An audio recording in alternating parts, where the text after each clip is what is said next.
Hello, everyone, and welcome to the Week 9 preview show here on Legendary Upside. I'm joined today, as always, by Pat Grain. Pat, how are we doing today? Doing good, yeah. This will be the second to last one that you're hosting here. You made This an will be announcement. the last one. Oh, Sorry, this is the last one. Okay, This is the all last one. right. Yeah. So, So Zach's traveling, so he couldn't make this week. For some reason, I thought we had one more, but yeah, tell the people what's going on. yeah, this is so. I made this announcement on Twitter earlier this week. I'm stepping down from full-time fantasy football content. Yeah, nothing super exciting to report. I'm just was in business school, starting back a real full-time job where I just don't have time for all this stuff. So we'll do, I think, on ADP chasing this week, Pat. I don't want to bore everyone here with telling the same story twice, but that's the gist of it. We'll do a final ADP chasing. We'll get more into the details there, but anyways, yeah, this will be the final show I'll be doing, but yeah, it should. We're still be going a to good do one. it though on leg up. I think I'll probably host it with Sack or something like that. So maybe we'll do a guest or something like that from time to time. So yeah, but excited for you to be doing your real corporate gig. It's cool. Yeah, it's yeah. Those are certainly things you can say about it. Not just predicting target shares. Yeah. No, I'll miss that. I'll miss getting dunked on Twitter when it's always fun. Tweet about Garrett Wilson or Marvin Harrison. There'll be things about the job that I missed. It was a good final week for Garrett Wilson. Yeah, to literally do like a Jordan-esque moment. That was nice. Nice way to go out. That was it was so funny. I know it's not the point of today's show. It's not a recap show, but Kyle Pitts could go for 200 this Sunday. That would probably be the ideal way to finish up. That would be very timely. I hope he does. But yeah, I went to bed at halftime. I just thought it was funny in the first half that it looked to me like Aaron Rodgers was clearly trying to justify the Devontae Adams trade, like just peppering him with targets. I think Garrett Wilson had like one screen in the first half, and that was it. Yeah. So I tweeted off. I think it's two receptions. Yeah. Yeah, something like that. So I tweeted off some stupid joke, like you remember Garrett Wilson, and then I wake up this morning and I'm like, oh, he literally had the catch of the season last night. Like, I didn't know you did the Davis. Were you actually? Yeah, no, I did the Davis. Yeah. Someone paid me $100 to tweet that out to help out one of their leagues. It was me. Yeah, you and Gretsch both sent me tons of money there. But yeah, shout out Garrett Wilson, catch of the season. Anyways, let's get into the show today. We have 4 games we're gonna break down in detail, and then as always, rest of the games in the main slate you can find on legendaryupside.com. Pat's got tons of great notes there. So the 4 games we're gonna get to today are Jags at Eagles, Dolphins at Bills, Chargers at Browns, and Cowboys at the Falcons. So Pat, we'll start here with the Jaguars at the Eagles. Starting on the Jaguar side, we know the Jaguars had a ton of injuries to their wide receiver room last week, most notably Christian Kirk out for the year with a collarbone injury. It sounds like the other wide receivers are going to be okay. I think they're listed as game time decisions. That's Gabe Davis and Brian Thomas, both dealing with minor injuries there. But I guess for the sake of the show, Pat, let's assume those guys are good to go unless you have another lean. Who do you think steps up here in Jacksonville with Christian Kirk out for the season? Well, I think assuming health, Brian Thomas is the most likely guy to step up. I think one of the things about Kirk that has gone like a little under the radar this year is that he had an ADOT of 13.7. So he was a slot receiver. He ran 82% of his routes from the slot, which is 97th percentile among wide receivers. It was like very much a full-time slot receiver. We think of slot receivers as being kind of more underneath shallow targets. That's not the way they're actually using Kirk. I kind of wrote about that being a little strange. In the game he got hurt, it was kind of exciting, that the play, unfortunately, that he got hurt on was actually a deep target. But, when you think about who's going to replace slot targets, you'd think Evan Ingram, right? Evan Ingram's kind of the obvious guy. And I think Evan Ingram will see his targets increase. But Evan Ingram has a 5.8 ADOT, very much an underneath target. I think if you think about like who can step up and be like a true number one in this offense downfield, it's very clearly Brian Thomas. Brian Thomas has been, I think this is the type of rookie profile we want to see. I mean, ideally, you just see him get installed as the clear number one, like Malik Neighbors. I mean, that's the ideal, right? But if you're not seeing that, then I really would like to see strong efficiency. He's got 2.68 yards per route run. That's elite. I'd like to see the ability to earn targets. He's got 23% targets per route run. So he is doing that. His first read target rate is 18%, which is good, not great. And now we lose Kirk, who was at 19%. And wasn't earning targets like all that much above that, 21% targets per route run. So there were like plays being called where Kirk was the first read. That was helping Kirk. A lot of those looks were downfield. It would make sense that Brian Thomas would be a really natural beneficiary, kind of installed as like the primary downfield option, maybe in kind of like a Terry McLaurin-y kind of way. Like he's the number one and also the primary deep threat. So I think Thomas, now this chest injury could be a little bit of an issue this week, but he's the guy I'm most excited about. Evan Ingram still looks really good. I mean, his profile has been great this year. 25% targets per route run, 19% first read target rate. That's the highest among all tight ends. So I guess I'm like a little skeptical that he's like a bigger part of the game plan than he already is. It certainly could happen, but I don't know there's like all that much room to grow. Whereas with Thomas, the number one wide receiver, he's at 18% right now. We see guys 24%. You know, that's plausible. So he I think has more room to grow. Yeah, that makes sense. That's a good point on Ingram. Like he's already been targeted at such a high rate. I did want to say we do have like a 5-week sample from last year. Christian Kirk missed the end of last season with a hip or groin injury. I forget exactly details there, but he missed 5 games. And Evan Ingram in those 5 games had 27% target share, almost 19 PPR points per game. He had a 32-point week and a 24-point week there. So I do think like his ceiling is probably a good bit higher. I do agree with you that like his role was already so strong. So like how much higher can he has a it go? 24% target share this year. So like Yeah. now it does lock in Ingram as like a tight end, clear cut tight end one the rest of the way. You feel super comfortable starting him. So in a sense, I'm probably underselling Ingram because his role was so good that maybe you're like, does it hold? And now it does hold, and his role is awesome. So not to like try to undersell what this does for Ingram. It's very good for Ingram. It locks in really strong numbers, I think. But I don't expect him to take like this big step up from where his current numbers are to what he'll be in the future. Yeah. And we do, in terms of rest of season rankings, we do have Evan Ingram ranked the top 6 tight end rest of season, right behind guys like Kelsey, Njoku, McBride. That seems about right to me. I think it's even possible we could consider like him and Njoku and Kelsey pretty equal going forward. We'll see what happens there. And then I guess any of these other guys worth talking about for DFS purposes. I guess like let's give another scenario. Say one of Thomas or Gabe Davis is out this week. Are you messing around with Parker Washington, Tim Jones? I forget who else they have. Devin Duvernay maybe is on the roster. Any of these other guys like at all interesting to you, Pat, this week?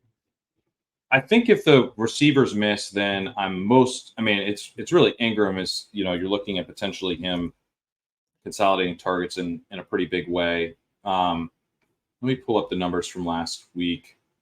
So Parker Washington last week had 74% route participation. He's going to have probably the biggest. Like he's the one dude where I'd be like, okay, because it looks like Tim Jones was elevated a bit. I think Washington, he's flashed a little bit last year, so he would probably be like the dude I'd be most interested in.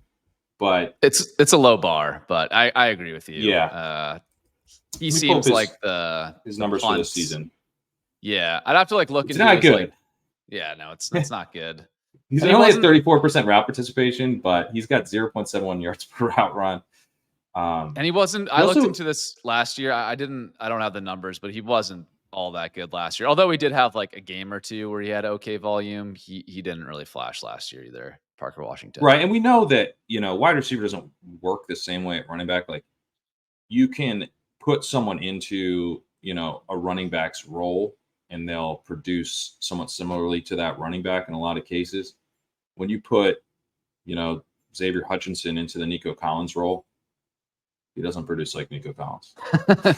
Yeah, basically, unless your name is Jawan Jennings, then handcuff wide receivers don't really exist. In fantasy football, they're a very rare breed. I'm not. It can happen. I mean, a guy can get an opportunity and he's good, right? And he steps up and it's like, oh, this dude's good, but you got to be good. It's not the same as running back. Exactly. Yeah. That said, I think Washington is somewhat interesting. Like as a punt play, if Davis is out, I think you could consider it. Exactly. 3,600 on DraftKings. If Davis is out or like if both of them are somehow out, then that's interesting because they're a late game. So he might actually be kind of under the radar in terms of ownership if those guys are out. Interesting, like late swap to maybe keep in mind if one of those guys is out, just at that price and probably at depressed ownership just because it's the late slate of games. And he was involved a little bit last week. He had 15% first read target rate, which is fine. 15% targets per route run. So he didn't earn targets on top of kind of what the plays were designed to get on the ball, but he was out there a decent amount. He would be out there again a lot if one of these guys misses. So he's a viable punt play if one of the two outside wide receivers is out. Yep. Okay, let's move on here to the running backs in this game. Another game time decision in this one. Travis Etienne, also a game time decision coming back. I'm kind of assuming he's going to play. I think this conversation is only interesting if he does return. If it's, if he's still out, it's obviously still, mostly the Tank Bigsby show in Jacksonville. If he returns, do you think he has his job back, Pat? Or like, no. I have a lot of leagues where I have Tank Bigsby in seasonal managed redraft leagues. Like, should I still have relative confidence firing him up even if Etienne returns? What are your thoughts there? I have a really hard time seeing how this week they just like reinstall Travis Etienne as like they're clearly back. Bigsby's been really, really good as a runner. He's like a downhill runner. He's between the tackles runner. Like there's been, I've seen people complain about like the way Etienne gets used, and he's kind of like slam between the tackles, kind of in a style that doesn't really suit him. But it's far more common that a team is like, we're not redesigning our run game to like suit this other dude. We're gonna we run the ball the way we run the ball. Like figure it out, And they have a dude in Tank Bigsby that has very clearly figured it out, or just kind of suits what they're doing. Like he has a 46% success rate, running back 4 in rush yards over expected per game. He leads all running backs in elusive rating. He's averaging 32 breakaway yards per game, which is running back 6. Now, the thing with Bigsby is that he offers nothing as a receiver. He's got a 2% target share this year, an 8% targets per route run. So even when he's out there, nothing's happening. 0.69 yards per route run. So I think if Etienne is out, Bigsby's locked into the role that we've seen so far. You obviously, if you want to fire up Bigsby, your preference is that Etienne doesn't play. Just makes the whole thing a lot safer. Yeah. But I still kind of think that if Etienne goes, that Bigsby's going to get a lot of the early down work. If Etienne doesn't go, Dearness Johnson's going to play kind of a passing down role. And if Etienne does go, he'll play kind of a passing down role. So, Bigsby's kind of a touchdown dependent, rushing driven type of play in a game where the Jaguars are road dogs, and they have like a 19-point total. So I think Bigsby's kind of like, he is what he is. Like you need him to get in the end zone. And that's a little bit of a thin bet in this setup, regardless of whether or not Etienne goes. But I don't think Etienne comes back and just takes this role completely.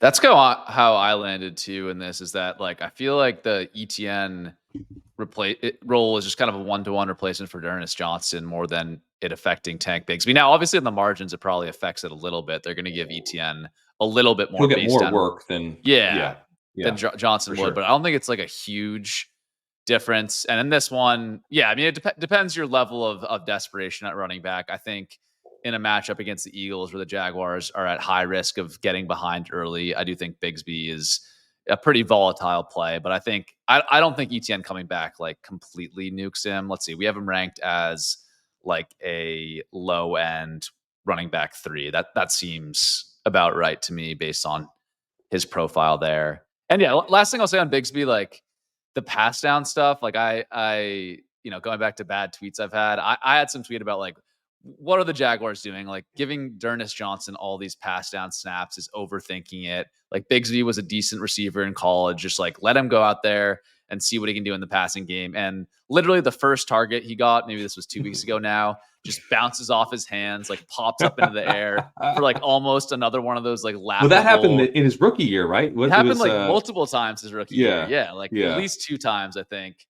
So yeah, he's just I don't know if it's the yips or what it is with him, but I think like if we're talking about Tanks Bigsby increased pass game usage, we're talking about 2025. We're not talking about this season, unfortunately. I just don't think it's in the cards for him, really. It's not happening.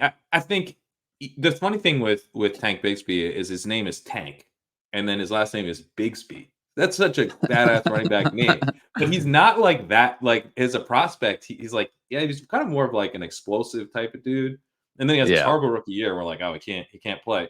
But it's fun that he's actually like, he's a downhill runner. Tank Bigsby should be a downhill runner. You know, that's his name. It just has to be, right? Like, and it's nice to see. I actually think it's good that he can't catch the ball because Tank Bigsby needs to be a between the tackles 2 down guy. It's true. It's a much easier mental heuristic if Tank Bigsby doesn't catch passes. It's much easier for my brain to kind of track that. Let's move on to the Eagles side of the game. You had some interesting notes in terms of how bad this Jags defense is, Pat. So I'll give you the floor here. Like how good is this passing matchup for the Eagles pass catchers and Jalen Hurts versus the Jags? It's the best passing matchup in the league. You know, this is the best matchup that a passing offense can get. It's a better matchup than playing the Panthers. You know, it's a better matchup than playing the Colts by decent margin. Like the Jaguars are dead last in EPA allowed per dropback.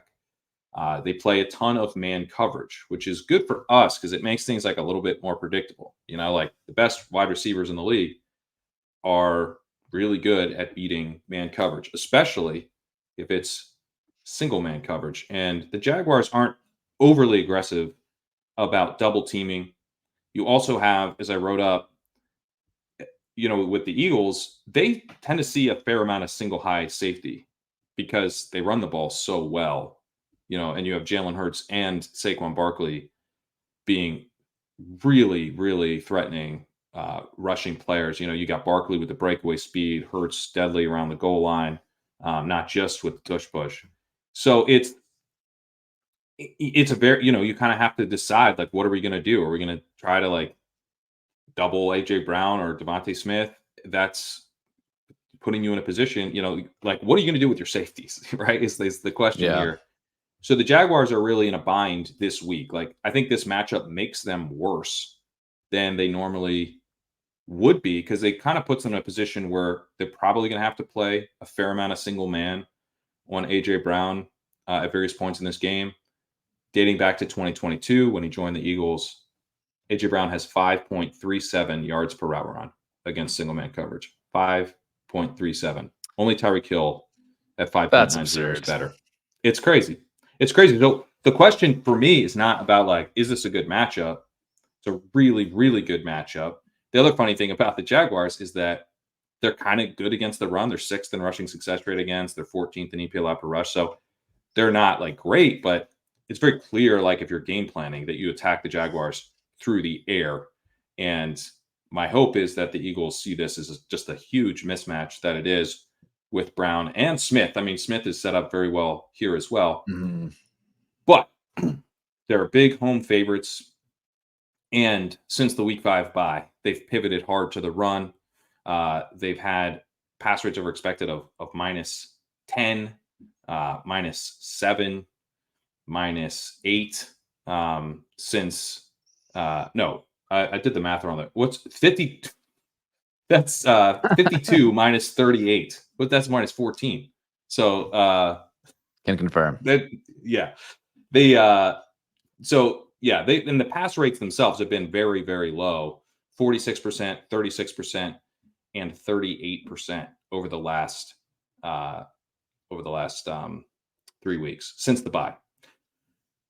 So how much do the Eagles lean into it? I think that's what makes it a little tricky. Like the reason AJ Brown was a cover boy this week is because of ceiling. Like I just think, we play AJ Brown and we draft AJ Brown because he has the ability to score 3 touchdowns in a single week. And this is just one of those games where it's like I understand that the Eagles may lean on the run here. They may lean on Saquon Barkley, who's having an incredible season. They probably don't have to pass in this game, but I could also see them kind of like we saw a couple years ago against the Steelers, against the Titans, I believe, where they just came out and put it on the opponent for a half or 3/4, and then they were like, "We're good, we're done." It's that type of set. It's that good of a passing matchup where they could just end this game in 3/4. Yeah, that's interesting to me because I guess zooming back out here, I think for redraft leagues, there's no interesting decisions here. You're starting Barkley, you're starting Devonta Smith and AJ Brown, you're starting Jalen Hurts. That's obvious. Let's basically get that out of the way. I think the more interesting question with the Eagles is how would you play them in DFS contests? And looking at the established run projections and ownership projections, all of these guys are going to be single digit owned. Barkley's actually going to be the highest owned according to their projections. And then someone like Devonta Smith is coming in at sub 1% owned. AJ Brown's up there around 7%. So that's interesting to me. If you think it's a really high ceiling matchup and Devonta Smith at 6,800 on DraftKings, that's not that expensive. It's probably more expensive than his projection. That's obviously why he's projected to come in pretty low owned, but that to me is kind of interesting the way to play it. Maybe a skinny stack with Jalen Hurts and one of these wide receivers and just hope they destroy the Jags in the first half and you get all your points then. And that's good enough. So, did the Jaguars push back a little bit? Trevor Lawrence has played pretty well over the last 3-4 weeks. And, that could be one. Now, you kind of need Brian Thomas, right? You can't have the Jaguars. The other thing about the stuff about this game is that the Jaguars have pivoted to the run. Against the Patriots, they had a minus 12% PROE, minus 15% on 1st and 10 last week, minus 6%, and then minus 15% on 1st and 10. Against the Patriots, they had just a 37% pass rate, which is obviously super, super low. And then last week against the Packers, they had a 61% pass rate, but a 67% expected pass rate. So they kind of fought against a pass-heavy type of environment. So I could see this game kind of going. This is it's a Ravensy, and it's very binary type of game. This could be a Saquon, just kind of feasting game, or it could be that this game actually is a little fun because Trevor Lawrence has had 4 of his best 5 games of the season have been over the last 4 weeks. So you're getting Lawrence kind of, again, you need Thomas to play, but you got Lawrence, kind of coming into his own a little bit this year, and you got such a great passing matchup on the Eagles side. I probably end up playing this game a little bit of both ways. I think Barkley is a really good play in this game. But I also think that playing it to go through AJ Brown or to go through Devonta Smith, this isn't a spot where I'm I got to double stack Jalen Hurts with his 2 dudes. It's more like the Eagles are going to put up points here. If you're telling me that all the Eagles are pretty much low owned in DFS, I'm going to attack that. And then this is a spot that Sack will be able to help us out because I haven't been drafting the in the dog bowl or the battle royales, but I think in weekly games, getting one of these 3 Eagles makes a lot of sense. I agree. And I think, just with the prices of them, I think the key part of what you said is I'm probably only playing one of the skill position players and maybe doing a Hurts skinny stack with one of them. I think it's a situation where you probably can't play multiple just with the prices of these guys. It starts to get tricky there, but I think they're all pretty intriguing one-off plays or skinny stack plays. Smith has an ADP of 30.5, which I think is pretty solid. Now it doesn't, it's not crazy low. AJ Brown is at 7.1, which kind of reflects what I think. So I get the ADPs are not they're pretty much in line with what I would Okay. suggest. But I don't know. Like Jamar Chase is going wide receiver too. I guess it depends on if T Higgins is out, but um, yeah, It sounds like he's doubtful now there on T Higgins. So yeah. um, So that makes yeah, sense as well. yep, yeah. The quad injury is getting more and more painful, knowing that he doesn't have any guaranteed money on his contract next year. That's really hurting T Higgins there. Let's move on to the I will say, Bills. sorry, just one more thing. Just in terms of angles, I normally just play the main slate in DFS, but I kind of thought I was actually like thinking, it might be tough to end up playing AJ Brown like how am I going to take advantage of this lean that I have? And so I did register for just one late, Okay. smaller field late window DFS tournament. So that'd be like one if you're like, all right, Pat, you're telling us AJ Brown's going to do well. Like what do I do with that? That's one way that I'm trying to play that. Okay. That makes sense. I like that call. Um, let's move on here to the Dolphins at the Bills. I want to start here on the Dolphin side. We got the return of Tua in week 8. The offense looked somewhat back. I'm actually curious. I won't spoil with my own opinion. What do you think we saw in the return of Tua in week 8 with this Dolphins offense, Pat? I thought it was a little bit. Well, obviously, I had Tyreek Hill in all my DFS lineups last week, including some Brown stacks that did pretty well. Could have used a little more Mm, Tyreek. He was obviously very popular, but still could have used more Tyreek. That the issue I saw was that they were still very conservative on offense. hmm They had a -9% pass rate over expected on first down. Basically matches where they were week 1, -10% against the Jaguars, which, as we know, you can attack very easily through the air. So it's possible that they're just going to be really tilted to the run this year in those neutral situations. On one level, I do understand if you're trying to protect Tua. I don't know that it's like that great of a strategy, though, given that the running game's not been very consistent or, frankly, all that effective for a lot of the season. Now, maybe that changes with Tua back, but we don't want Tua in like a lot of 3rd and 8, right? We don't want him in obvious passing situations. So I wish they would start being a little bit more aggressive on early downs. I don't know if we get that though. hmm But even with that, Tua is just such a huge boost to hmm this offense. Like he in week 1 and last week was in the 62nd percentile in EPA per play. Good, not great. But good, not great is so much better than we had with Tyler Huntley and Skylar Thompson. And on this EPA chart that I share in the walkthrough, his success rate is very similar to like Jared Goff, Kirk Cousins, better than Trevor Lawrence and Sam Darnold. His EPA per game is worse than all those guys, but not significantly so. And I think like that's kind of what one of these very competent pocket passers is going to keep the offense on track and support some weapons. I think we're back to Yeah. that, which is nice to see. Yeah, that's nice. It's definitely a huge upgrade over Tyler Huntley, Skylar Thompson. Those guys were absolutely tanking the offense there in Miami. Yeah, I want to move on here to Johnny Smith. I think this is like a little bit of an under discussed story over the past couple weeks. Now, this includes some weeks where Tyler Huntley was in there, not Tua, but over the past 3 weeks, Johnny Smith has target shares of 24%, 32%, and 17%. Actually, has a pretty big spike week in there with 23 PPR points. So, yeah, is he like? It looks like the wide receiver 3 job in Miami is kind of falling apart. They're doing like almost wide receiver 3 by committee there.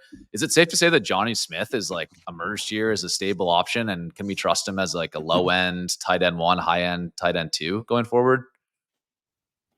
I think, yeah, I think he's probably more the high end tight end 2 at the moment, but I think he's kind of making his case to be considered a low end tight end 1 for sure. What he needs to do is just be out there more. You know, or let me put it differently: be out there kind of at a similar rate to what he's been recently. Yeah. Last 2 weeks, we've gotten 78% and then 70% route participation. Now, ideally, we're up in the high 70s, the 80s, maybe even the high 80s if you're like an elite Trey McBride type of guy who's like a wide receiver level part of the offense. But with Jonnu Smith, we know who he is. He's a yards after catch guy. He's going to get like a little bit more of the screen stuff, a little bit more of the design stuff, a little more Dallas Goddard-y, in his role in the offense than, like a true downfield receiver most of the time. But in this offense, like maybe he's even building on that because he actually leads all tight ends in splash zone target rate, which is a key of what the Dolphins do. Even with Huntley and stuff, we were seeing them attack the deep middle of the field. So splash zone, 10 plus yards and over the middle. The reason I pay attention to that is because it does tend to produce more yards after catch. It's kind of more fantasy fertile area of the field to get targeted. And Jalen Waddle, even with, not having his quarterback most of the season, he's in the 91st percentile there. Tyreek Hill's only a 59th percentile, but he's typically very, very high when Tua is healthy. And so it's nice to see that Smith is involved in kind of the primary way that Miami likes to attack. Like he's not just kind of this side thing that they're doing. They're incorporating him into the main passing game. He's got a yards per route run of 1.75, 82nd percentile, targets per route run of 23%, open score in the 93rd percentile. So he's just like, he's merging as like a real part of the offense. Now, we do see sometimes that when tight ends play like really small roles that the target numbers and stuff are like really high, and then they get out there and they run a bunch of routes and it's just like not targeted at all. It's kind of like package used for him and he's not really part of the offense. That's not the vibe I'm getting with Jonnu. He, with some of these numbers I'm mentioning, like the splash zone stuff, the open score stuff, he's actually getting like, he's profiling as a real part of the offense.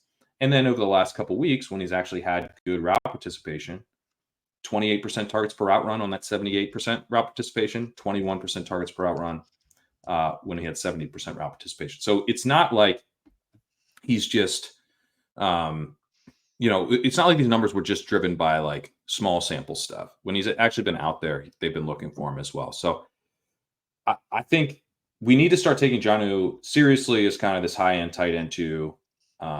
In the same way that Hunter Henry kind of like started to climb his way up the rankings every week, I think Jonnu's kind of doing something like that. Yeah, the other just really minor thing that makes me buy it a little bit more is both these games were after the Dolphins' week 6 bye. So I think they took that bye week to phase out the Durham Smythe, the Julian Hill stuff a little bit and give more snaps to Jonnu. It's always good to see sort of a post-bye increase in usage for a player. So I do believe it's somewhat sticky going forward as well. Let's move on here to the running backs. In this past week, Pat, we had Devon Achane, 27 PPR points, heavily involved in the receiving game. We had Raheem Mostert, 16 PPR points. I believe he had a couple goal line rushing touchdowns. This is maybe like what we were imagining. 16 points with 2 touchdowns is actually not that impressive ultimately.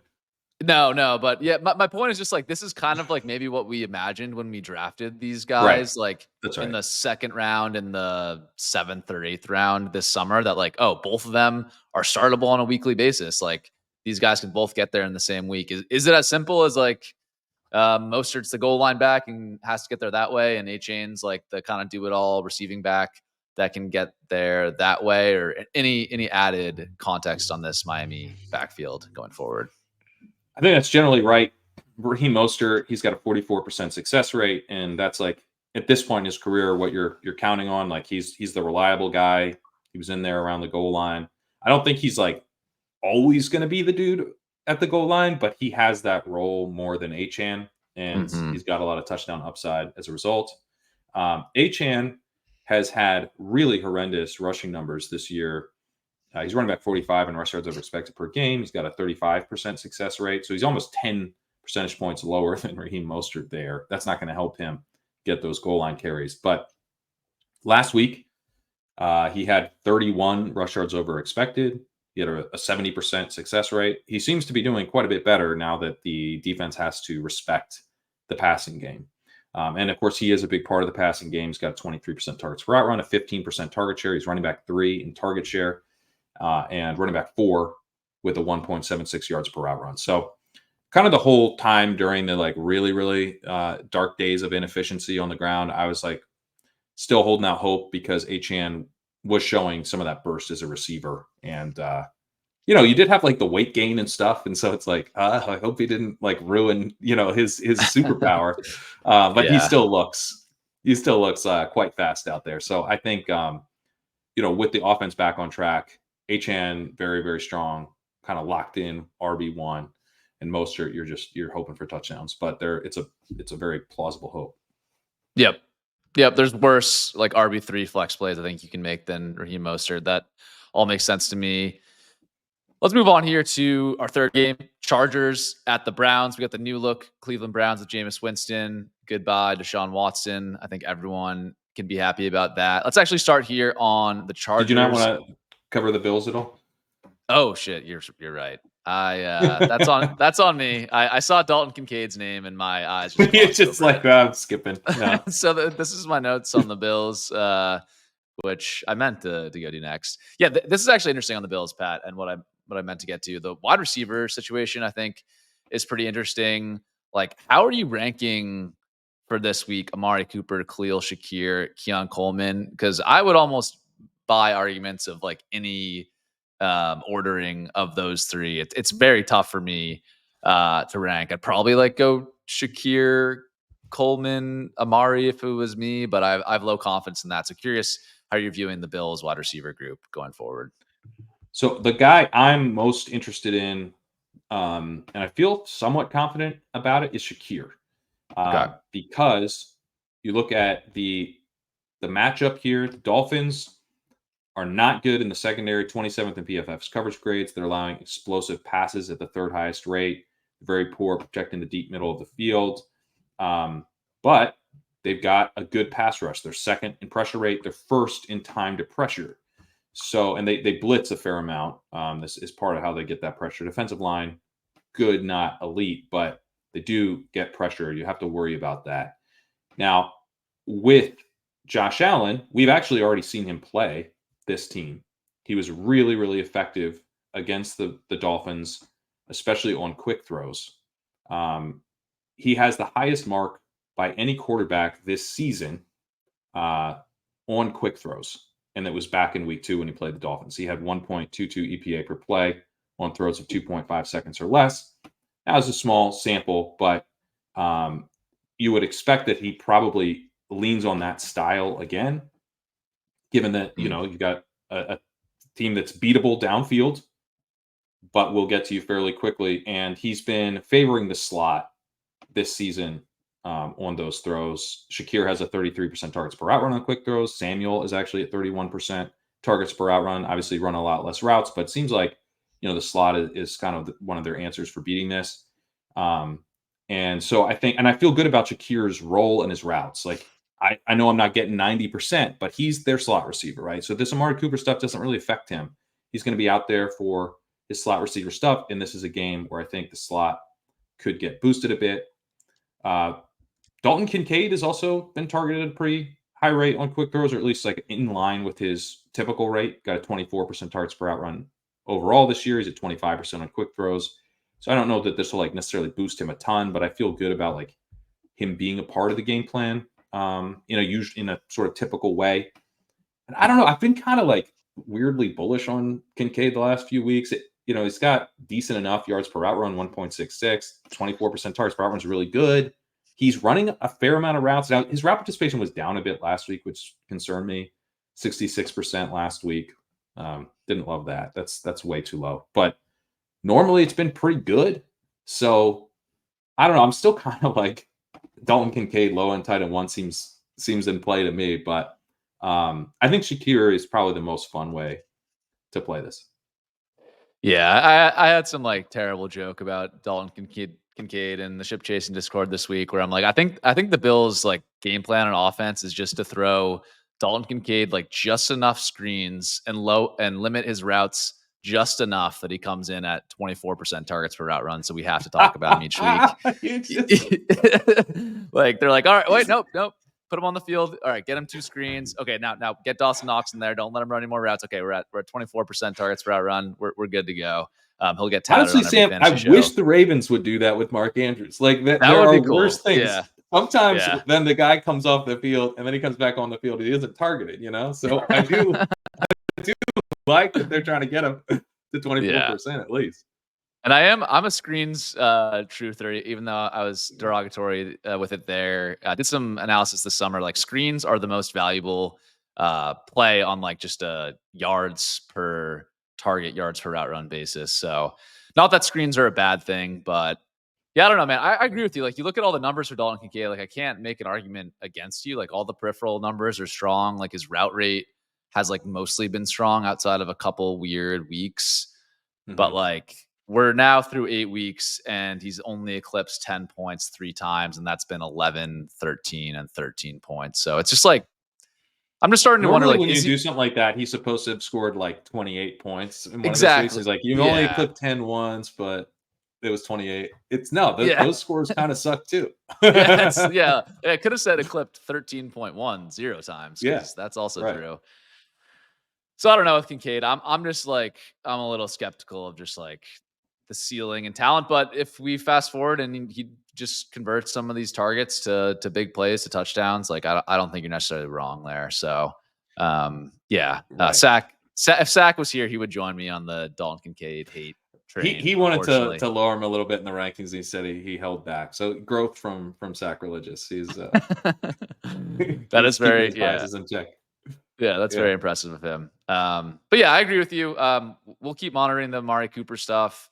Keon Coleman, I will say, I think like is getting a little bit more of the layup easy button usage. Not like he's getting a ton of it. He's still running as an outside wide receiver at the highest rate in the NFL, like getting a very few 1, 2, 3 slot snaps per game. So he's still mostly the outside X wide receiver. I think that's going to make him continue to be a pretty volatile asset in fantasy, but he's shown enough like big play, like wow ability to me that I am starting to wonder, are we going to start ramping up this Keon Coleman thing a little bit? Because he does look pretty fun out there when they get him the ball in his hands. So we have Cooper and Coleman back to back in the rankings right now with Cooper ahead, but that's one I don't feel that strongly about because it's kind of like leap of faith with both a little bit. You're hoping that Coleman's, he's got 2.07 yards per route run, right? Second round rookie, halfway through the season, plays with Josh Allen. He's over 2 yards per route run.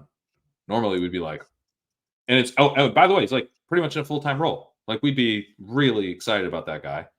We're not for, I think some, very understandable reasons, but I still think you could say, I'm betting on this guy to continue to develop. Now, Cooper, on the other hand, they just traded for him. He's been ramping up. His route participation was at 66% last week after being 34% the previous week, so it basically doubled.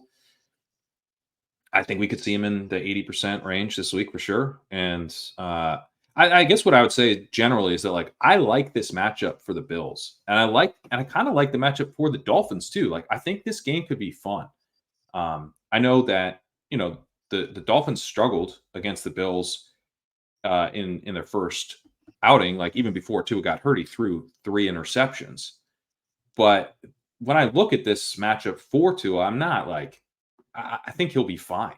I think getting a second crack at this Bills defense, he can put up numbers. And then I think that Josh Allen has already shown that he can do really well against this Dolphins secondary. So this could be, I think, a very fun game environment. And so I generally am kind of just bullish on, a little more bullish than market, I think, on the Bills passing game. I think I am too. And here's the other thing that could be good for all 3 of these wide receivers. We still have Mac Hollins in here at like a 50% route rate in week 8. You send that to 0 and you crank up each of Coleman, Shakir, and Cooper by a little bit. And there's a world where all 3 of these guys can be like in the wide receiver 2, wide receiver 3 conversation weekly. Now, I think it's going to be pretty volatile. Like Shakir's going to be the trusted, more stable one, and then it's probably going to be some ping ponging back and forth between the other guys. But I think all three of them can be pretty good. Which I think, if you asked me week one, like, are three Bills wide receivers going to be relevant on a weekly basis in fantasy, I would have said definitely not. But this room's kind of coming together a little bit, which I think is fun in fantasy, fun for the Bills in real life. To be honest, I think they've had some hits here in their wide receiver room that were a little bit unexpected coming into the season. Let's move on here to the Chargers and the Browns. I'll try to transition for the second time here after failing the first time. Chargers, do we buy that the Chargers, Greg Roman, Harbaugh, do we buy that they've actually shifted to a pass-happy approach now, coming off the bye, or actually not even coming off the bye, just over the last couple of weeks? Because that's what the numbers would tell you, Pat. Are you buying that? No.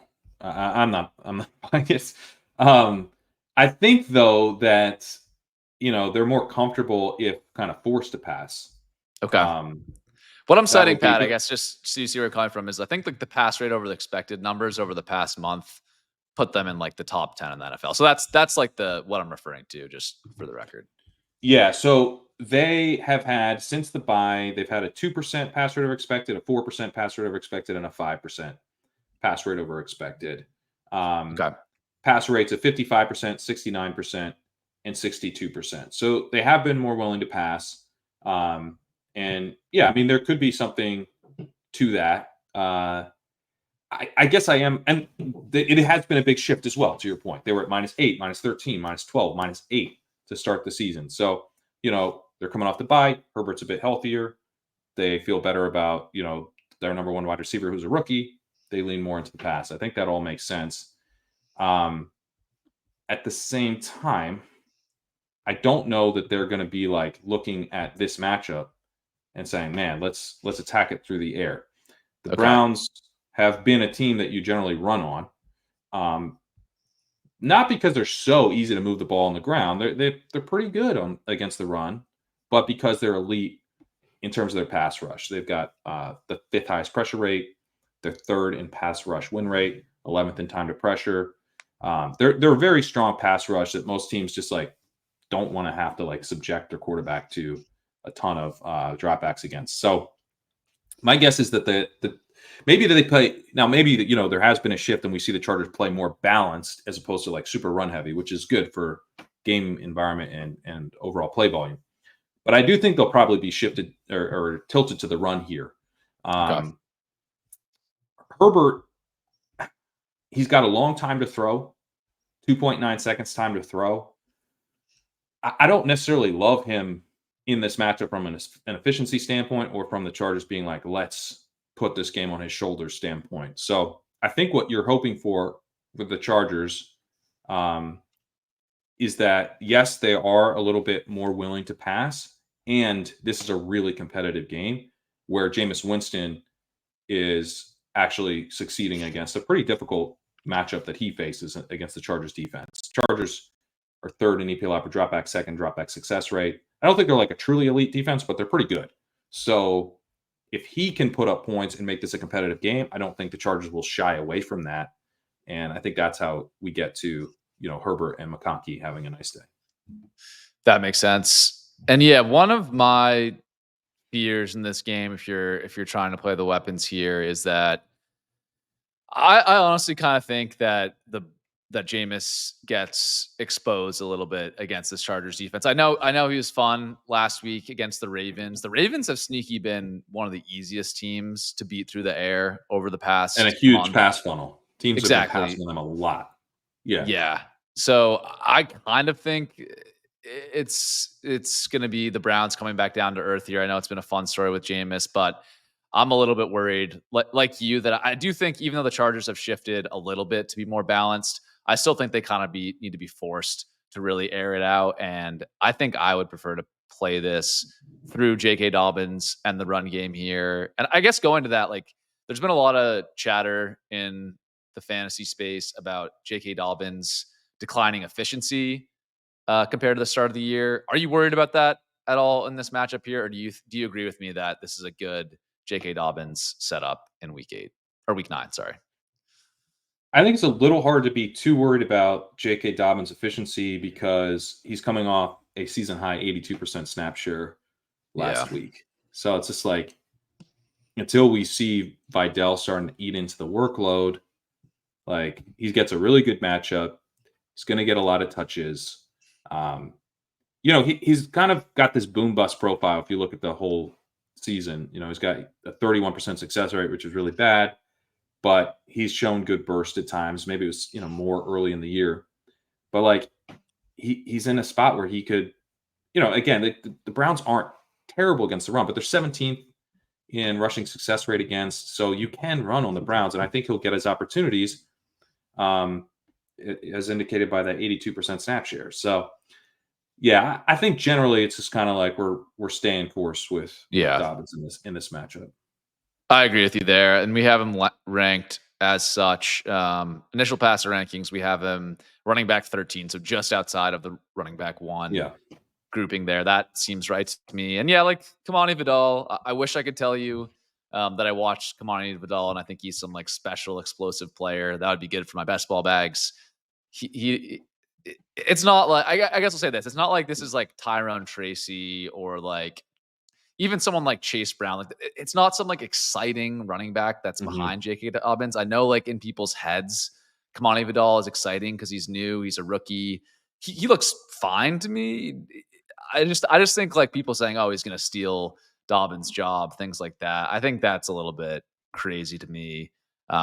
Even if Dobbins is slowing down a little bit for start of the year, I just think Dobbins is the much better rusher. So I do expect that to hold. Let's talk Let me pull about up his stuff yeah. so far. Yeah, Vidal's at minus 12 rush yards over expected this year. Um, that's not great, No, I mean when you So have 12 carries, that doesn't seem great. Or I don't even know how many he he has, has, he but has 13 carries all season. So okay, yeah, 31% success rate. So you're getting kind of a similar. So far, the Chargers are evaluating this. They're like, we're getting similar consistency, and we haven't seen the explosive runs yet. So Vidal probably needs to pop off some big runs, and then we can talk. yep, yep. I agree with that. Let's talk about the Browns. I am skeptical of them this week, but it is undeniable. Jameis Winston, massive upgrade over Deshaun Watson. Curious, Pat, like 2 questions here. How do you think the offensive approach changed, if at all, under Winston this past week in his first start? And how are you viewing the Browns trio of wide receivers? That's Cedric Tillman, Jerry Jeudy, and Elijah Moore for this matchup versus the Chargers. I mean, yeah, it's hard to overstate just how big the difference is between Yeah. Watson and Winston. Winston's been so much better, but this is a difficult matchup. Last week, I had half my lineups were Winston stacks in DFS. I ran 6 lineups, and 3 of them were Winston stacks, and Wow. they all did pretty well. None of them did amazing, but they all cashed. And you get the Njoku, you get the Tillman. It was pretty fun. And in retrospect, you're like, yeah, that was pretty good. I wish I did them all, Winston stacks, and found the right pieces around them, right? But this week I'm less excited. It's harder to see that being like we want, the key to the slate in a more difficult matchup. And I do think in a Chargers, offense on the other side, that if they get ahead, we'll have no problem running the ball. And the other thing is that even though I do like Tillman the most after his big game last week, he had a 24% target share. That was barely better than Jeudy at 22%, and Elijah Moore was at 30%. So I'm not like sold that we have a clear number one here among the receivers. I do, again, prefer Tillman, but it's close. And to me, that the way to play it is Njoku. I mean, Njoku's just such a locked in tight end 1. Targets per hour of 23%. And I think very, very clearly going to be the safest way to play it, including the fact that filling that tight end spot is pretty useful. Yeah, I'm with you on Tillman. I think in general, and maybe I'm just reading the vibes wrong, but I think the fantasy community has gone like a little bit overboard. I feel like I've seen people talking about him as like a locked in wide receiver 2, wide receiver 3 rest of season. I agree with you. I don't quite see it that way. His rookie season, you can make excuses for it if you want. Amari Cooper was there. Some of his routes were with Deshaun Watson, although most of his rookie year routes actually were with Joe Flacco, not Deshaun Watson. He was so bad as a rookie that you just don't see many examples of guys like this, like being that bad and then emerging. Now, give him credit, 2 straight great weeks. Like, I am leaning into the production. I would rank him above Elijah Moore and Jerry Jeudy going forward, but we have him in our rest of season rankings as like a mid-range wide receiver 4. To me, that seems more fair than people like anointing him after 2 good games. But we'll see. Maybe he keeps proving us wrong. Even there. this year, his numbers are still. Yeah. Now, I don't want to get like too bogged down on what his numbers were. In smaller samples, it's not like a big part of the offense and all of that. But like, he's got 1.19 yards per out run this year. It's the best of those 3 guys. Judy's second at 1.07. Elijah Moore's at just 0.82. He had to play with Deshaun Watson a bunch. So there's important context here for why that number might not tell the real story, but he's 35th percentile in open score. Elijah Moore is actually 82nd percentile. So there is a receiver who's been getting open consistently, and it's the guy who had a 30% target share last week in Elijah Moore. So that's kind of, I'm like, Elijah Moore's actually flashed some stuff too. He didn't have the big game last week, but yeah. Yep. I'm with you there. Let's talk finally here on the Browns. Nick Chubb. I've been pretty happy for Nick Chubb just to see that in these 2 weeks he's been back. He's been trusted with pretty big rushing workloads.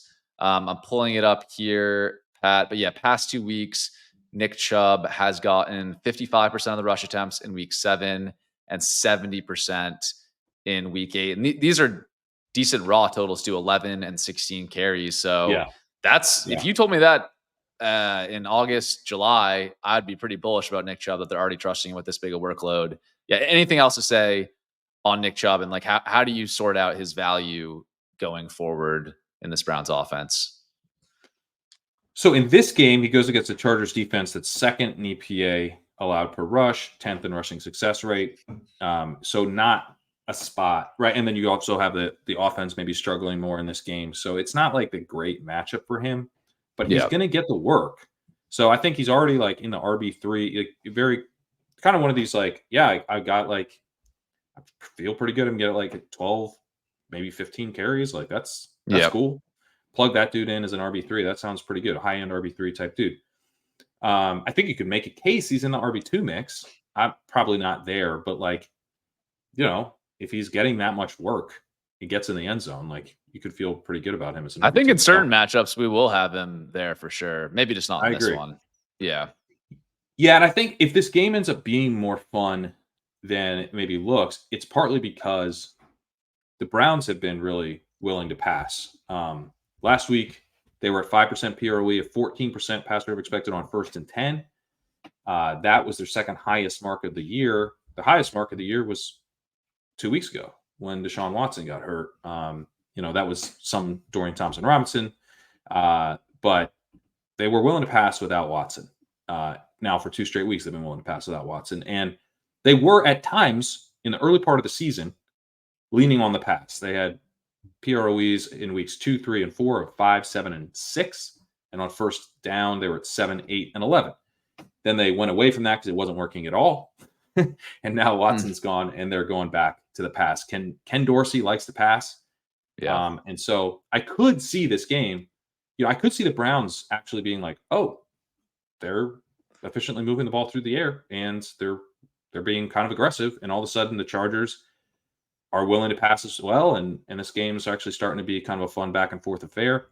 Now, Chubb is the dude I'm like, I think you're kind of just betting on he gets in the end zone. So it's easier for me to see that, like, McConkey actually like has way more volume than we would have projected because the game ends up being kind of fun, or Tillman, proves us wrong and keeps it going in a big way because they're just aggressive, right? It's more the passing game pieces that I see like really surprising here.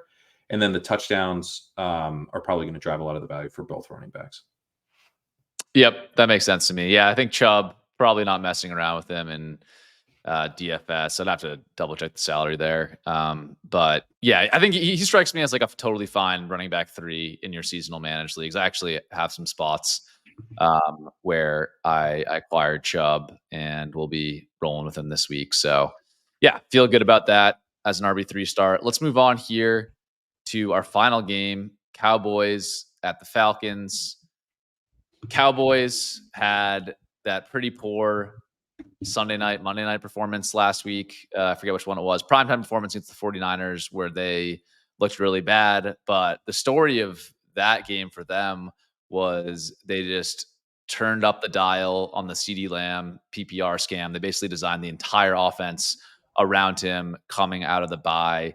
Do you think that is like a one-off, Pat, or do you think like we can see the return of CD Lamb, like alpha target share volumes that we're getting in 2023? Because actually kind of sneaking under the radar this season, he actually hadn't really been getting that until this past week. So yeah, what are your thoughts on CD Lamb in this matchup and going forward there? It's certainly nice to see that like happen this year. Like it can occur. He had a 46% target share in that game. So That's like, insane. I mean, yeah, we're not projecting that going forward. 16 targets, 146 yards, 2 touchdowns. I mean, it's great. We love it. But Wow, he had 40 obviously PPR points. I didn't realize. I forgot how yeah, good that game was last week. That's crazy. Okay, yeah, he sorry. went nuts. He went nuts. So, I mean, yeah, obviously you're not going to assume that continues in that way. But you know, you look at the profile with that game in there, and all of a sudden, CeeDee Lamb looks really, really damn good. 26% target share on the season now. 26% targets per outrun. 2.39 yards per outrun. And then I think this matchup is pretty favorable for the Cowboys. The Falcons don't have a good pass rush. They're dead last in pressure rate. Um, they're 24th in EPL per drop back overall. They're pretty good in coverage, but they don't protect the splash zone, that deep middle part of the field, very well. The one thing about Lamb, even with last week's explosive game, he's 15th percentile in splash zone target rate, but that was not true of his usage last year. His rate was more than double last year in the 79th percentile. And so I wonder if, like, you know, last week we saw Lamb get going, obviously in a huge way, but maybe this week we could see him get going in that part of the field a little bit more, given that it's a weakness of the Falcons defense, that they don't have a good pass rush. So, you know, Dak should have time to throw and attack the deep middle this week. So, you know, I do expect Lamb to kind of keep the good times rolling here. Maybe not quite as good as last week, though. Yeah. I mean, my read on it, a little bit more vibes than data based, is just that like these first 6 weeks or 7 weeks before the bye, the Cowboys were trying out the Jalen Brooks, the Jalen Tolbert, the Kavonte Turpin. They tried to scale up Jake Ferguson's involvement a little bit. And frankly, like none of these guys are any good. Like all of those guys should be your number 4, number 5 pass catchers on any reasonable offense. In Dallas, they're forced to be like the number 2 and number 3 pass catchers because there's just no talent there. And I think after the bye, they realized, hey, we made some bets on these younger guys. They're not cutting it. Let's go back to building the entire ship out of CD Lamb. Now, obviously, I agree with you. 46% target share. I mean, that's literally entire ship. Yeah, yeah, that's too much of the ship maybe to be sustainable. He might hit the target cliff if they give him. Yeah, he's gonna hit the target cliff in one game if they're not careful. yeah, he might have already hit it. But yeah, I think like going forward, I mean, yes, it's like CD Lamb, probably Justin Jefferson, and if we can assume Nico Collins is healthy, like that's probably a tier of their own at the top for me in wide receivers. I just think we're going back to like ultimate PPR machine season for CD Lamb going forward. But yeah, let's talk here. I kind of want to move past the other pass catchers here, Pat, unless you had any other takes. I mean, Jake Ferguson, I think, okay. is definitely, you know, he's a tight end fine. one. His yards per outrun is weak at 1.36. His open score sucks. He's at 7th percentile there, but he's got a 15% first read target rate, 85th percentile for a tight end, 21% targets per outrun, 82nd percentile. So he is like, he's the number 2 in the offense. Jalen Tolbert Yep. has a 10% first read target rate to his 15%.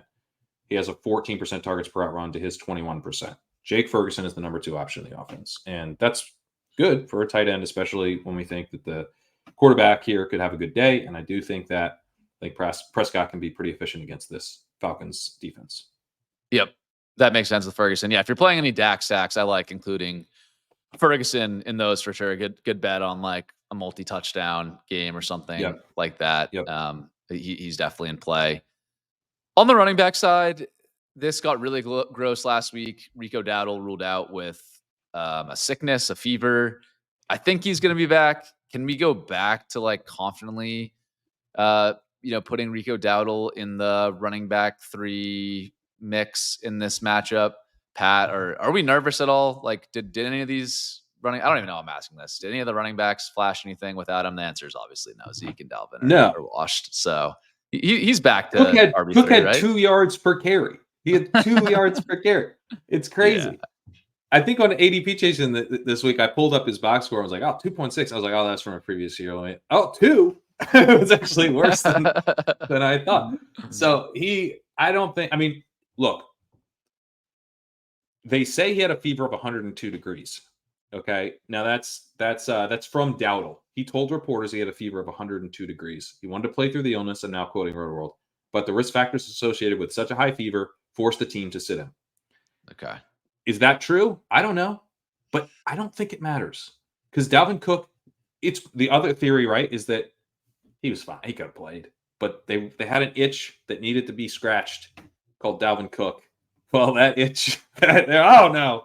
we got to put some cream on this. It's no good, So I don't think Dalvin Cook did not make a case for additional playing time, and I think this fever. I'm surprised that they didn't say it was 150. This was the highest fever ever recorded in the history of man. We couldn't possibly have played Dowdle, but now he's healthy and he's good, and we're done with Cook. I think that's the level of performance that Cook put up in his stead. So Dowdle, I do think, will be back. Now, Dowdle's an RB3. You're betting on touchdown. You're betting on him to be like not horribly efficient. I do think if you're in a position where you're considering Dowdle, one of the better parts of his profile is that he is actually involved in the receiving game. Not like this incredible receiving threat or anything, but he's going to see a little bit of work there. 9% target share on the season, but a 24% targets per out run. So when on the field, he's getting looks. He's at 1.60 yards per out run. And so if you're playing this game as like, I think this game could be pretty fun. I think that the Falcons will be able to put up points against the Cowboys defense with a balanced attack. That Micah Parsons dealing with a high ankle, really bad against the run. And the Cowboys are going to be willing to pass as they've been all season. They're one of these teams that very much passes in passing game scripts. They don't fight it. They don't try to force the run. That could actually be good for Dowdle if he's involved in the receiving game. And he's very clearly their best receiving back. Zeke is at 4% target share this year. He's at 0.51 yards per out run. It's running back 49. So you got running back 49 in yards per out run and running back 7 in yards per out run in Dowdle. I think he can help you out a little bit if this game ends up being high volume and they pass. Yeah, I think his projection is potentially brought down a little bit because like the last time we did see him healthy in week 6, he had like a 30% snap rate and he actually had less carries than Zeke. Now you go back and look at that game. That was the 47-9 blowout of the Lions. That game was over in the first quarter. So I think maybe like there's an argument that his projection's like a little bit low if people are factoring that in, which I wouldn't. I do expect him to get a bigger role this week, but yeah, he's 6K on DraftKings. Like that's just probably too expensive. Too much. That's too much. It's like, what's the point of playing him at 6K? Yeah, there's not really much. That's not the way. I'm not putting Dowdle in the DFS lineups. I'm using him in redraft. I'm looking at some guys on bye week or a thinned out running back room on my best ball teams and going, okay, you could fill in. Yep. that's Dowdle. Yep. We're on the same page there. Yep. Yeah.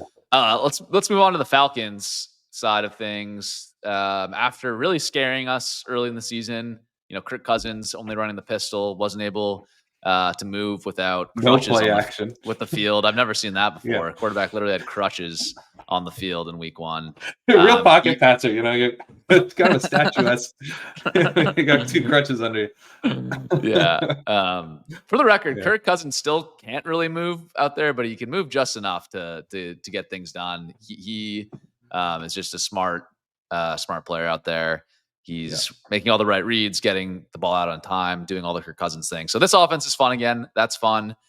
We got to probably start with the Kyle Pitts conversation here, Pat. I'll give it to you 2 questions, I guess. Like, how does this Falcons overall passing mashup look against the Cowboys? And are we buying into Kyle Pitts' increased usage and breakout games over the past couple weeks? What's the latest on Parsons? Is he going to play in this game? That's a good question, Zach. Good question, actually. Let me look that up. Yeah, that's a pretty big factor, I think, because the Cowboys have had this defense that's really built on a pass. Okay, so he's unlikely to play. Is the latest on Roto-World. So, all right. I mean, him being out, I think, is a big deal because not just because he's a superstar, which he is obviously, but because the Cowboys don't do anything well on defense except have this Parsons-driven pass rush. They're still eighth in pressure rate this year, even with Parsons having missed some time. But they're 31st in time to pressure. So, if without Parsons, this is just a bad defense. They're 25th in EPL per dropback. They're 27th in PFF's coverage grades. They're allowing explosive passes at the 4th highest rate. So, you can beat the Cowboys through the air. The reason we don't necessarily think about that as much is because they're so bad against the run. They're dead last in EPL per rush, 31st in rushing success rate. They're 30th in run stop win rate. They're dead last in PFF's run grades. This is a really, really bad rushing offense. But without Parsons, you can beat them however you want. And I think that the Cowboys will be able to put up points through the air against the Falcons. So what I'm hoping for from the Falcons is kind of like, a 49ers-y, Rams-y, Dolphins-y, kind of like they have a negative PROE, but they still put up a lot of production through the air kind of thing. Yeah. That could be like maybe Lions-y is who I should have gone to there, where you're like, yeah, they leaned on the run, but they still had a great passing day. And, I think all of these passing weapons, the main guys, are interesting in this spot for that reason. I will say with Kyle Pitts that the numbers over the last few weeks haven't been that great in the kind of underlying stuff. Over the last 4 weeks, he's at a first read target rate of just 9%, which is actually lower than his season long average. He's been producing, but I don't. He's a 50-yard play merchant, is what we're saying. Yeah, he's got it. So he's got a 10.2 yards per target, which is driving a 1.81 yards per out run, which is really good. But if you just sub out his yards per target for a league average depth adjusted yards per target, he would drop to 1.44. So he's really making his production is coming from big plays, and not from target volume, which is it's a dangerous place to be because the target volume is more sustainable. So I would still rank in terms of the weapons, Drake London, kind of the clear-cut number 1, Darnell Mooney, who has a 20% targets per outrun, 14% first read target rate, the clear number 2. And then, he's past Ray McLeod, Kyle Pitts. You got to give him credit for that. So, but I still think I didn't want to give him credit for that, but I know you didn't. You got I do have but to. I still think Mooney. Sorry, go ahead. No, I was going to say you do have to give him credit for that. And finish your point. I got some Pitts thoughts, but what were you going to say on Mooney? I just been slow to kind of come around on Mooney, but I think, in this spot, he's a wide receiver too. I do like I like the Falcons to be able to put up points in this game. And I think Mooney will be a part of that. I think Drake London could have a really good game. We'll talk about Bijan, I'm sure, but what are your thoughts? Yeah, no, I guess I view it as London as the clear number 1, then tier break, then maybe Mooney and Pitts you could maybe put in the same tier, but I do think Mooney is ahead in terms of the pecking order here. Yeah, quickly on Mooney, like I think just like shout out to him, shout out to the Falcons for making the signing. I think this was a signing that was like kind of widely clowned on Yeah, I by the wasn't into fantasy it. community, by me Yeah. too. I didn't draft Darnell Mooney. I was like, why would you spend all this money on Darnell Mooney when you just get Curtis Samuel for 5 million? Yeah. Well, look at that. Look how that turned out. Right. So they might know something that we don't there. He just looks like good as a route runner to me. I think he made big improvements as a player, and he's been a huge asset to them. Shout out to him. I think he's firmly in play. And then on Pitts, I had similar notes to you from my article this week. Interesting because it's more like from the film perspective than the stats perspective. In that, like, just watching the last couple of weeks, it doesn't stand out to me that like the Falcons are like, oh, Kyle Pitts is now a focal point of the Mhm. offense. It's just that the big splash plays have hit in like huge ways. And credit to Pitts, like he's made, they haven't all been just like fluky big plays. Like he's made some awesome plays, especially in the Bucks game last week, like that stiff arm touchdown for 50 yards before he almost fumbled it at the end. Like that was that was an awesome play. But yeah, like he is very dependent on those big plays. It does seem to me that like Kirk Cousins is looking to check down to him like a little bit more. Like whereas in the first month, more of the checkdowns are going to Ray McLeod. I think Cousins now has the back of his head a little bit more like, oh, okay, Kyle Pitts on a chip and release or a check and release, he's going to be there in the flat. Mhm. Like he should be third in my progression. Let me hit him. Like Pitts has gotten a little bit more of like those check down things, but yeah, it's still like status quo for Pitts. Like I don't want to be a hater on him, but I still view him as like tight end 7, tight end 8 rest of season. He's definitely startable weekly tight end 1, and in the right matchup, I like him going forward. But I don't think we've like crossed some threshold where he's like a top 4 or 5 tight end. I'm not sure people are actually even saying that, but that's just kind of where I stand Shockingly, on they're Pitts. not. Kyle Pitts has Yeah, been one of these guys who gets hyped every year, but I don't think people finally are playing a little more cautiously with Pitts. But yeah, I think it's yeah, a really good point with the check down stuff. I mean, his and kind of just secondary read stuff. I mean, he yep, has in week 5, 88 yards, seven receptions, 88 yards. But as we remember, that was the game where like you could have that kind of line and still only have a 15% target share, which is what he had. That's that first Bucks game. But yeah, following that game, I mentioned the first read targets don't come up, but the targets per out run do come up 20% the following week, 26% in week 7, and then last week he hit 26% again. So he's now, emerging as one of these dudes that Cousins is looking for. What I yep. would note with the first read stuff is like, as of yet, the offense hasn't been shifted to incorporate him more. But that could change, right? They could go, It's we need to get possible, this guy yeah. more involved. He's getting open. Although the funny thing is he is kind of not getting open according to open score. He's in the 4th percentile among tight ends in open score. But Cousins is willing to throw it to him is maybe the He's better way to such put yeah. He's such it. a weird player. We don't have to make this a whole Kyle Pitts show, but he's such a weird player because watching him, he like as a tight end, nobody has like the straight line speed and an ability to win like on deep routes that Kyle Pitts does, but he really is kind of one dimensional as a route runner to me. Like he can get like the checkdowns versus zone where he's wide open, or he can win these like crazy downfield huge plays. And that's like really fun for a tight end. But I still think like this idea of him as like this wide receiver with tight end eligibility, I don't quite see that with him. Yeah. But that's not to say that he's not like as a tight end in fantasy, that's still a valuable asset. I just think that like ultimate ceiling that people imagine when they think of Kyle Pitts, like ooh, wide receiver with tight end eligibility. I don't know, guys. Like I just don't see that part of it. But I have like two images of Kyle Pitts in my head. It's him either kind of streaking down the field, yep, um, or he's sort of rolling to the same side as Cousins and comes to a complete stop. Cousins hits him, and then he, accelerates, but in a straight line fairly well. You don't see like a lot of like him getting open.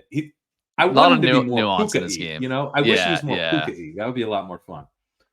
That would be a lot more fun. Still young. Kyle Pitts still only Still 19 young. years old. Still young. So he can figure this out. Where are we here? Let's finish with the Falcons running game. Got sidetracked in a Pitts conversation there. Bijan Robinson, I think he's like the guy that casual fantasy players are like most mad about. I don't really know what it is. Like he's actually stretched together a couple good games, but you mentioned Bijan Robinson being running back one in a tweet, or you have him there in your rankings, and people still don't like that for whatever reason. So where are we? Where are we with Bijan Robinson, Pat? He has 3 straight games of 23 PPR points, so that's good. I'd say that. Yeah, I think this is just an awesome setup for Bijan. One of the things with running backs is that obviously you want a great rushing matchup, but it's nice to have the passing game do well too. It's nice to have the offense moving the chains, especially if the running back's involved in the passing game, which he is. Got a 13% target share, running back 8, 5th highest in route participation this year. Receiver rating, he's running back 1 in ESPN's receiver rating. So he's flashing as a receiver. Yards per route run 1.40 is fine. It's pretty good for a running back. It's not like elite, but the receiver rating I think is kind of intriguing. Maybe some hidden upside there as far as the yards not reflecting it yet. But this could be a game where the Falcons are moving the ball very effectively, and he's a big part of that success. And then he's got a 47% success rate on the ground. That's running back 6, running back 14 in rush yards over expected per game. I also remember like 3-4 weeks ago, and we're like, Bijan he doesn't look right. What's going on? Hamstring or whatever else. Like, he's been awesome over the last few weeks. He gets like probably the best matchup for a running back because like especially a running back like this, like an elite running back profile in a shootout against a terrible run defense. Yes, like that's what we want. The only Seems issue, good. is that Tyler Algier's running really well too. He's actually running back 1 in success rate. He's also really good in rush yards over expected per game. He's got 7 rush yards over expected per game, which matches Robinson. He's going to get some run. He might steal a touchdown, and so that's I think where I think if Algier was not in the picture, we'd be like Robinson's like the running back 1 on the week. It's just like his projection's absurd. His usage and production of the last 3 weeks is so good. Like, we drafted this guy in the first round, often as the second running back off the board. Like this is the spot, and I think maybe there's not quite that level of enthusiasm. Like, we're all like tripping over ourselves to play Bijan. I'm looking at the underdog ADP. It's going Kamara, Barkley, Kyron, Henry, then Bijan as running back 5. That strikes me as wrong. Like, his ADP is a little low. I don't think it reflects just how high his ceiling is. His ceiling is really, really high. Now, we, I think in our rankings might have him ranked similarly, but I'm going to be we have running back 4, but I'm going to be I think I'm going to be wanting to push him up a little just based on the ceiling. Yeah, I think he should be at least running back 3. I know it's not like it's comfortable yet to buy in, so I just made that change. But I think so maybe by the time you look at it, it'll probably be updated. But I know it doesn't feel like so comfortable yet because Algiers running really well, and they're not like fully leaning on Bijan. But like his ceiling, and he's insulated from game script. I think it's time that we start having a little more faith in Bijan, maybe. Yep. I'm with you there. I just think he's really, really talented, and he has a pretty strong lock on the inside the 5 carries. I think Tyler Algier, technically on the season, has 43% of them. 3 of those came in the Panthers slaughter in week 6. So you throw those 3 out the window, fair or not, maybe like one of those should be counted or something. And Bijan has a pretty iron grip on the inside the 5 touches in like competitive games. So yeah, I think Algier, good running back. He'll get some touches. I think we're overthinking it if we're factoring that too much into Bijan's projection going forward. So I'm with you there. It's tough. You look at the running back rankings this week, and you have Saquon, who we already talked about, as a smash versus the Jaguars. Alvin Kamara gonna be like the ultimate PPR scam versus the Panther. His projection's so good. Like, you can't not project Kamara for an awesome game. And we have him ranked. We have him RB2 behind Saquon. So I think that's fair. Yeah. Yeah. The thing with Bijan, like, he's running back 13 in expected points per game. So, it's like, is he going to get the workload? And I think he will. That's really, I think in this game he does. I think he gets that workload. And maybe it's not like the, just loaded up with carries kind of workload, but I think he gets receptions and I think they score points. So I think he's going to get high value touches in this game. And this is a game I want to be attacking. So, Yep. That makes sense. Algier, decent RB3 flex if you're desperate in deeper leagues. I think there's some blowout potential here where you could get to 10, 15 carries, maybe score a touchdown. So I'd throw that out there as well. If you are desperate running back. Anyways, that will do it for us today. As always, tons of other games that you can read about in the walkthrough if you wanted to hear about Raiders, Bengals, Patriots, Titans. I don't know why you'd want to read about that. Commanders, Giants. They might play, Sam. They might play. Have some hope. Yeah. If you want to read about Saints, Panthers, now there's lots of. You're really selling. I appreciate it, man. Don't worry. We'll have the producer cut this out. But no, in all seriousness, I read this every week as I'm preparing for the show. Tons of great notes in there. And yeah, like I mentioned at the start of the show, this is my final show of Leg Up. Thanks to everyone who's joined this far. I trust Pat and Sack and whatever guests you guys have will do an awesome job rest of the way. So keep tuning in on these Friday shows. They will be continuing. Pat, anything else you want to tell people about? Yeah, walk through at legendaryupside.com. Jaguars and Eagles is above the paywall, so you want to check out that analysis in more detail, head over there. Matt Irby's Quick Slants will be out for the Sunday night and Monday night game. Highly, highly recommend those as well. We have the weekly rankings, rest of season rankings, dynasty rankings, and Stephanie Miller's fabulous waiver wire column called Fabulous Football. Just really, really great insight there for any of your redraft needs. So, yeah, check it all out, legendaryupside.com. Really appreciate, Sam, you hosting this. Has been a ton of fun, a new addition to the channel. I think it's been fun for me to just get my thoughts out there more, and hopefully it's helping the people out. But yeah, good luck in week 9, and we'll see you back here for week 10. Check out the ADP Chasing final show over on the Ship Chasing channel. That'll be a good one. Yep. Yeah. See you guys.